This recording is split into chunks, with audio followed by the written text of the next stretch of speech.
اردو آموز سبق نمبر 11 غزل۔ عام طور پر غزل سے شاعری کی وہ صنف مراد لی جاتی ہے جس میں عورتوں سے یا محبوب سے باتیں کی گئی ہوں۔ گویا کہ بنیادی طور پر غزل کی شاعری عشقیہ شاعری ہے۔ عاشقانہ مضامین اور غنایت غزل کی خاص پہچان ہے، لیکن آہستہ آہستہ غزل میں دوسرے مضامین بھی داخل ہوتے گئے۔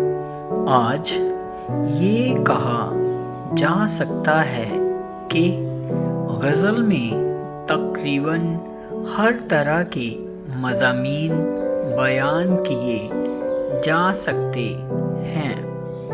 یہی وجہ ہے کہ غزل آج بھی اردو کی سب سے زیادہ مقبول صنف سخن ہے۔ غزل کا ہر شعر اپنے مفہوم کے اعتبار سے مکمل ہوتا ہے، اسی لیے سب سے زیادہ یاد رہ جانے والے اشعار بھی غزل کے ہی ہوتے ہیں۔ جس طرح غزل میں مضامین کی قید نہیں ہے، اسی طرح اشعار کی تعداد بھی مقرر نہیں ہے۔ غزل میں عام طور پر 5 یا 7 شعر ہوتے ہیں، لیکن کئی غزلوں میں زیادہ اشعار بھی ملتے ہیں۔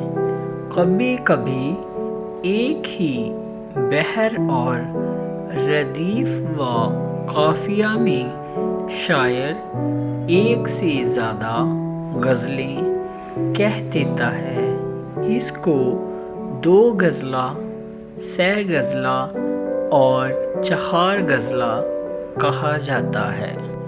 غزل کا پہلا شعر جس کے دونوں مصرے ہم قافیہ ہوں مطلع کہلاتا ہے۔